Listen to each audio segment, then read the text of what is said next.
Hello my friends, and thank you for coming back and watching another video.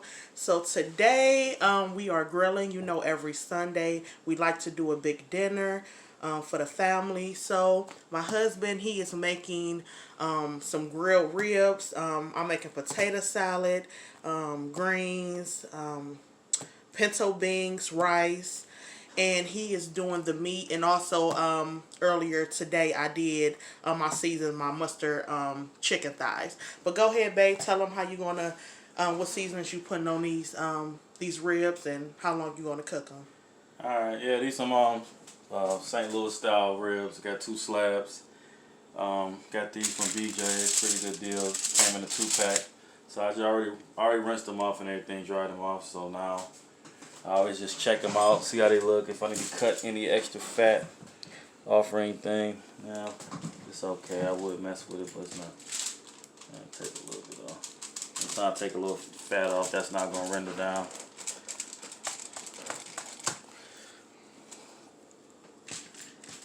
Not gonna go too much into it, but let's get a little bit of it off. Gotta do something to it.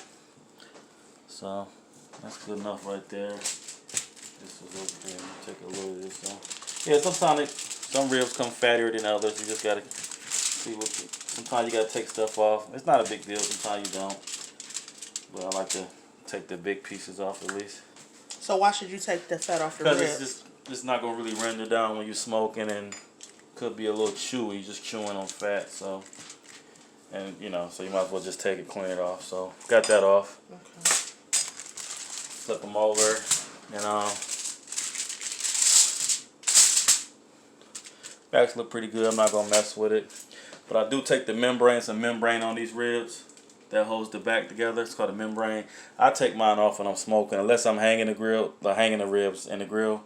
If I'm hanging them, I keep the membrane on because it helps keep them intact so they don't fall apart and fall into the charcoal. But I'm laying them down flat in the smoker, so I'm gonna take these membranes off. Show you guys how to do it. Simple, basic way most people do it. They get a butter knife, go into one of the rib bones, kind of work your way up, work it up. You don't want to tear it. It might tear. Sometimes they come off all in one piece. Sometimes it breaks. So we just see how lucky I get today. Get your hand up there. There you go. Then you get paper towel.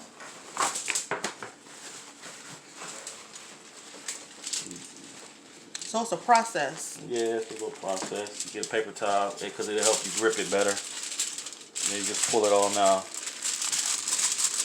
Wow. That's the membrane. Like I said, a lot of rib barbecue places don't take the membrane off because it's the back of the rib. I just don't, I like it off because it's more tender. You ain't really chewing the membrane part. And you can get more seasoning and rub down into the meat because that membrane kind of blocks it off. So it pretty much came off in one piece. Little piece right here I'm going to grab. Try to get off. And they got to be perfect. So what kind of ribs are these? St. Louis style ribs. These pork ribs, St. Louis style. Basically, St. Louis style is basically spare ribs that's just been cut. The breastbone, which you make rib tips off of, they basically just cut it off the side and leave it out. That's what you make your rib tips out of, the breastbone part of the spare rib. So when you left with this, they call it a St. Louis style. It's just the kind of cut it is, basically. Okay. It's basically a spare rib cut this way. So that's good enough. Get this other one. Okay. So like I said, this is part 1, just showing you how to prepare some delicious ribs, give you some awesome tips. I'm going to come back this evening with part 2. And I always show you the meal that we are having. Like I said, I got my pinto beans with my turkey wings in the crock pot. Sounds good already. Yes, it is. So it's going to be a delicious dinner tonight. And I will show y'all, how the outcome of it.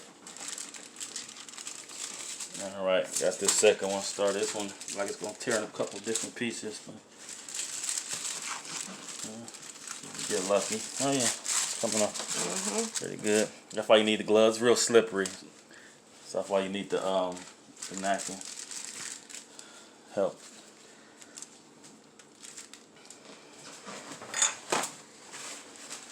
You say it ain't gotta be perfect. This ain't no competition of ribs or whatever. We ain't make no competition style. Just backyard ribs. So that's good enough. Now, how long would you put these on the grill for? They probably gonna go about 3 to 3.5 hours, depending on the cooks. I say about 3 hours, 3.5 hours. Okay. Shouldn't be no much more than that. So let me wash my hands real quick. So you can see they all cleaned up, washed off.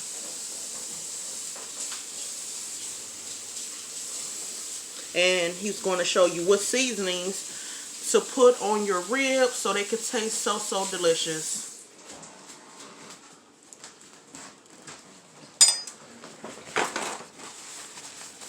They look good. Yeah. Cleaned them up good. Man, they coming along. Alright. So I like to start off with a binder, get the rub to stick to the meat. And you can use anything, water, apple juice, whatever you want to use. I like to use mustard. It don't really do nothing for the flavor. It just helps it help the rub stick to the meat. You ain't got to put a lot on. Just enough to get it to stick.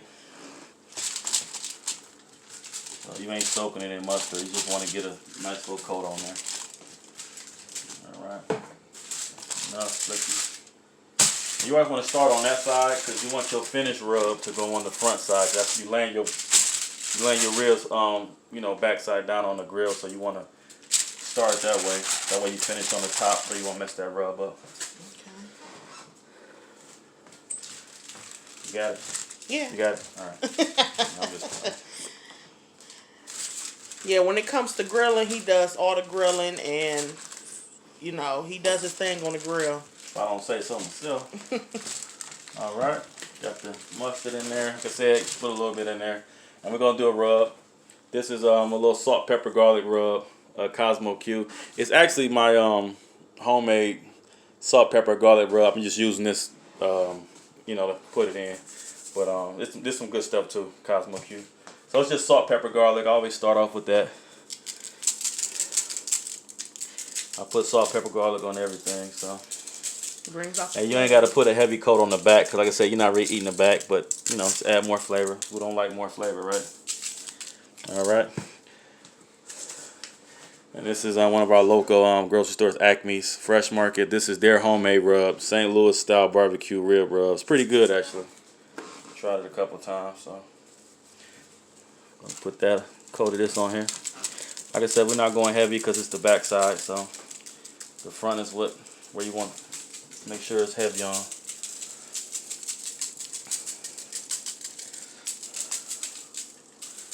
Alright.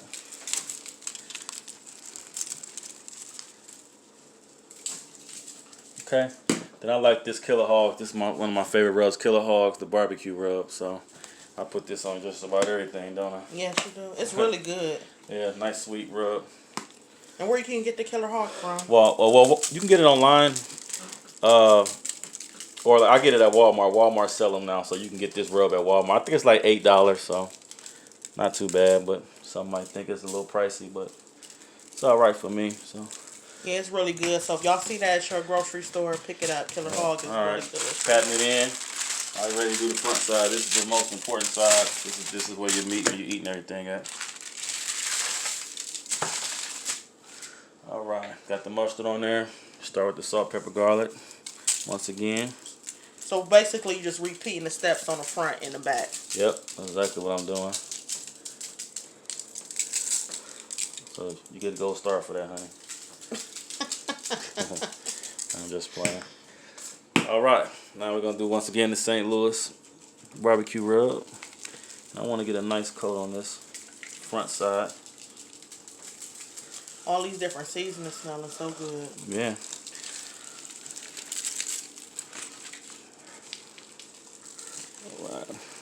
Say, don't be afraid to go heavy on these pieces of meat because it's a low and slow cook, so it's not going to burn or anything.